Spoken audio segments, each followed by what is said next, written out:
ئەو عەزیزانەش کە گیراون و ئەگیرێن هەروەکو ئەو کەسانەوان کە لەسەر ئەهلی ئیسلام گیراون و لە وڵاتی ئەندۆنیسیا و هەتا ئەگاتە مەغریبیان لە سەراسەری سەرزەمینە کە لەبەر خاتری ئیسلامە گیرێن ئێوەش داواکانتان داوایەکی حەق و ڕەوایە ڕەفتارەکانیشتان کە کردوتانن حەق و ڕەوان. من نەوەکو حکوومەتە تاغوتیەکەی کوردستان دێم پێتان بڵێم خۆپیشاندان ڕەوایە، بەڵام نەوەکو چاوقایمەکە و چاو پلاستیکیەکانی ئیسلامیەکان و عەلمانیەکانیش دێم دیسان پێتان بڵێم وەکو حزابەکان بڵێم خۆپیشاندانتان ڕەوایە، بەڵام نەوەکو زانایانی ئیسلامیش لە قەوسا بەڵام بەقەدەر ناڵی ئەسد نەوەکو ئەوانیش پێتان ئەڵێم خۆپیشاندانتان مافێکی ڕەوایە، بەڵام هەر یەکێک لەم بەڵامانەی ئەوانە ئەیانەوێ بەڵایەکە و بەسەری ئێوەیە دێنن. هەر یەکێ لە حاسی خۆیەوە ئەڵێ بەڵام هێمنانە، مەدەنیانە، شارستانیانە. ئادەی بۆمان شەرحکەم بزانین مەدەنیانە چێ دەرەقەتی عەبدوڵڵا بوەردێ کە ئێستا چاو شۆڕ و زەلیل و شار بە دەرکراوە، بزانم چێ دەرەقەتی هادە و کات ئەگەر مەدەنیانە بیان کردە. ئەگەر ئەو جوامێرانەی ئەمڕۆ ڕوبەڕووی ڕاوەستان لە بەیانیەوە وتیان ئیلا ماڵەکەی ئەسووتێنین، خۆی دێتە دەرەوە ڕاکە باشە ڕاناکە ئیلای سووتێنین. ئافرین بۆ ئێوە جوامێرانی پشدەر، جوامێرانی ڕانیە، جوامێرانی لە داری قەمتەرانەوە هەتاوەکو ئەگاتەوە ئەو سەری قەڵاتزێ و هەتا ئەگاتەوە دارەشمانە. ئەی ئافرین جوامێرانی دەواازەی ڕاپەڕین، ئافرین پیاوانی حاجیاوە و چوار قوڕنە و ڕانیە و سەنگەسەر و ژاراوە و قەڵاتزێ و دەوروبەری هەمووی. ئەی ئافرین دۆڵی سەبرکە بکان و جوامێرەکانی قەندیل و جوامێرەکانی هەموو ئەو دەڤەرانە کە هێشتا ئێوە ڕانەوەستاون و ڕازیش نابن بەوەی غەیری ڕۆیشتنی ئەم دوو تاغوتەی کە کەرامەتی ئێوەیان هێنایە خوارەوە. زۆر لە حیزبی بەعسیشیان زیاتر پێکردن، ئەمان دەسەڵاتیشیان نەبوو، بەڵام هەر ئێوان تەفروتونا ئەکرد بیرتان دێنمەوە، هەروەها بیری هەموو کوردەکانی تریشی دێنمەوە لە شەڕی ناوخۆی ئەم دوو تاغوتەیە چەندیان یەکتری شار بەدەر کرد و ئەنفال کرد. 625 ماڵی یەکێتی پارتی دەری کردبوون و هەمویان هاتبوون سلێمانی و دەوروبەری، 824 ماڵیش یەکێتی دەری کردبوون و لای پارتی بوون. ئەوانە هەموو شتێکیان بە یەکتری کرد و 36,000 کەسیشیان لە کوڕی ئەو خەڵکەدا بەکوشت لە پێناوی ئەو کورسیان هەیە کە دوایش ئاوە بە زەلیلی تەسلیم بە عیبادیان کردو. ئافرین جوامێرانی کەلار و جوامێرانی هەڵەبجە و بە شەرەفەکانی هەرچی لە زۆنی سەوزا ڕاپەڕیون و غیرەتان جوڵاو. و ئەوەش دڵنیاتانەکەمەوە کە منیش و خەڵکانێکی تریش ئەزانێت کە ئەمە شۆڕشێکی ئیسلامی نییە، ئەمە شۆڕشێکی عەلمانی نییە، ئەمە شۆڕشێکی دیموکراتی نییە، ئەمە هەڵخەڵەتان و چەواشەکاری بەرنامەی سیاسی نییە، ئەمە شۆڕشی نان و ئەمانی ئەو خەڵکەیە. لەبەرەوەشەکە ئەو خەڵکە هەمویان تەئیددانەکەن. ئەی ئافرین جوامێرانی کورد، ئافرین بە شەرەفەکانی کورد لەونەوە هەتیوەی کە هیچ کەسێک نەبوو سەرپەرشتیتان بکە و هەمووشیان خۆیان بە باوکتان نەزانی. چاکتان کرد کە مەقەڕی عەلمانی و ئیسلامیتان وەکو یەکسووتان. ئەوانەی کە وەکو پیسایی نەجس بوون، ئەوانی تریش نەجاسەتیان بەرکەوت بوو، پیس بوو بوون، گڵاو بوو بوون، پێویستە خۆیان بسمیلکەن لە بەرچاوی خەڵکەکە هەتاکو پاک ببنەوە. ئەی ئافرین بۆ ئەو شوێنانەش کە سووتانتانن. بەڵام لە هەمان کاتیشا پێتان ئەڵێمەوەکە ئەوانەی کە لە خزمەتی خەڵکان دەستکاریان مەکەن، ئەوانەی کە هی خەڵکیشن، خەڵکی پاک و حەڵال خۆر، دەستکاریان مەکەن. ناشێ مەشروعێکم حاجی محەممەدی بامۆکی بەرهەمی هەنابێت لە ساڵحی خزمەتی کوردەکە ئێوە بیسووتێن. ناشێ ئازاد، ناشێ ئەحمەد ئیسماعیل بەرهەمێکی دروست کردبێ ئێوە بچن بیسووتێن. ناشێ فاروقی مەلا ڕەسوڵ شتێکی خزمەتێکی بۆ ئەو گەلە بەرهەم هێنابێ و ئێوە بچن بیسووتێن. ئەوە لە ئێوە ناوەشێت، نە لە هەڵەبجە و نە لە سلێمانی و نە هەولێر و نە لە شوێنەکانی تریش.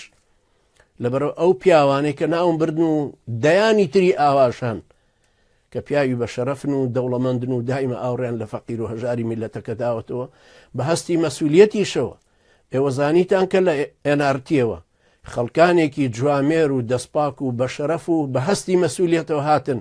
وتیان ئێمە کۆبوونەوەمان کردووە لە غورفەی تیجارەی سلێمانی وتومانە ئێمە ڕاتبی مۆزەفەکانی دەڤەری سەوزە دەین، لانی کەم هی سلێمانیە دەین. بەڵام چاوشۆڕەکانی تاغوت پارتی وێچەتی نیان هێشت ئەو جوامێرانە ئەوەش بکەن لە گرانیایە بۆچی پێتان پێ فخری پێوەکەن کە کەریمی عەلەکە لەو زمانی گرانیەیە لە ساڵانی 20ەکانە خزمەتی خەڵکەکەی کردوتەوە ئەی ئێوە بۆچی ڕێگانادەن جوامێرەکانی لای زۆنی زەرد و سەوز کە لە ژێر سەیتەرێ ئێوەشان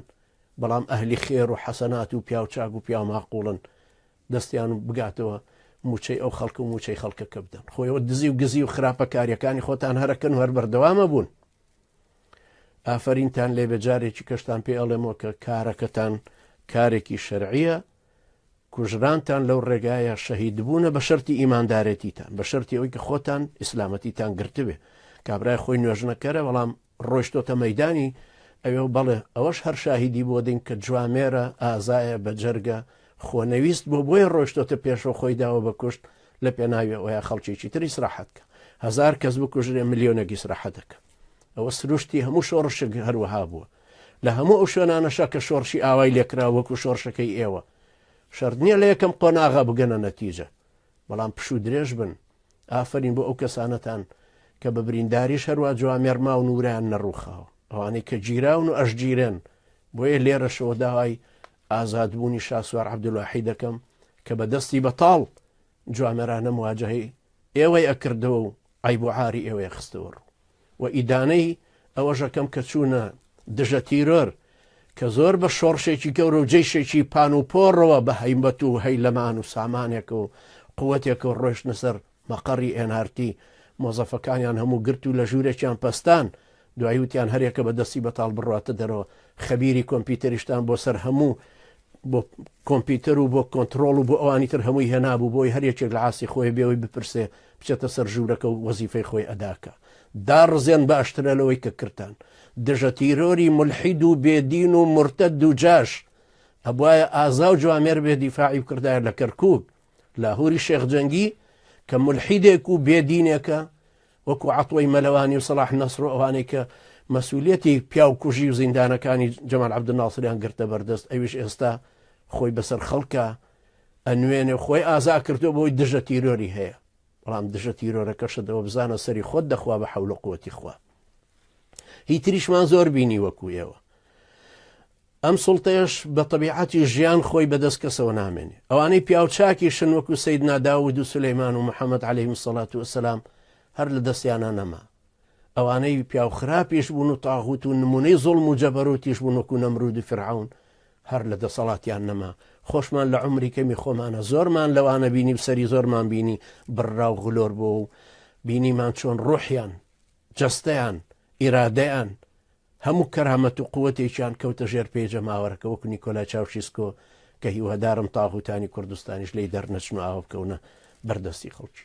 ئەوانە چاوشۆڕن کە وەکو عەبدوڵا بۆرن بالمناسبە عەبدوڵا بۆر مەسئولی دەڤەری دووزیش بوو لەوێ ڕای کردووە بەڵام ئەیویست لە ڕەواندوزەوە بە دۆڵی بالیسانی منکوبە بە ئەهلی کیمیاویەکەیە بیرتان دێنمەوە لە 1970 چۆن ئەو خەڵکە جوامێرە کیمیاویشی لێ درابوو نەقلیش کرابوون بۆ خەسەخانەی ڕزگاری بۆ خەسەخانەی هەولێر هێشتا حکومەند کوڵی ئەوەیە کرد کە عیلاجیان بکای و کیمیاوی ئێران لێیداون ئەو خەڵکە جوامێرە بە شەرەفەی دۆڵی بالیسان لە ڕەواندوزەوە خەڵکی مەزلوم هەتا ئەگاتەوە خەلیفان دۆڵی بالیسان بۆ چوار قوڕنا بۆ ڕانیە هەمووی لە ژێردەستی ئەم عەبدوڵا بۆرە تاغوتەیە بوون کە بوو بە عەبدی ڕەش نەک عەبدی ڕەش تاعنە بدەین لە قولەکانی ئەفریقا نابوو بە عەبدی ڕەشی چاوشۆڕ لە بەرچاوی میلەتەکەی خۆی و شار بە دەریان کرد نوخشە بێ لە هەموو تاغوتەکانی تر و لە هەموو جندەکانی بەردەستی دوو تاغوتی پارتی وێچێتی دوعای سەرکەوتنیشتان بۆ ئەکەم جوامێرانی کورد بە شەرەفەکان و کوڕە ئازاکانی کورد کە سەلمانتان ئەمانەی ئێوە ڕووە و ڕوویان بوونەتەوە هەر وەکو حیزبی بەحسن کە کەرامەتیان خستوونەتە ژێر پێتان و هەر وەکو پاسدارانی ئێران و قووەتی بەسیجن کە لە ڕۆژهەڵاتە خەڵکیان لە دووزاق ناو کەرامەتیان خستوونەتە ژێر پێی خۆیان و هەر وەکو جێش و میتی تورکین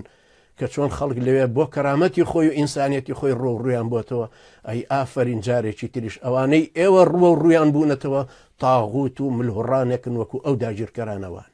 بۆیە پێویستە ڕادرێن و لادرێن هەتا وەکو خۆتان بە ئیرادەی خۆتان خەڵکانێک هەڵەبژێرن و میلەتێکی بە شەرەف و جوامێر و خەبات توولانی ئێوە سەیری فەڵەستینیەکان کەن بزانن چۆکیان دادا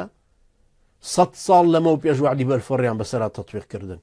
بەڵام هێشتا بیریان ماوە جیل لە دوای جیل کلیلەکە هەڵەگرنە تا ئەگەڕێنەوە وڵاتی خۆیان.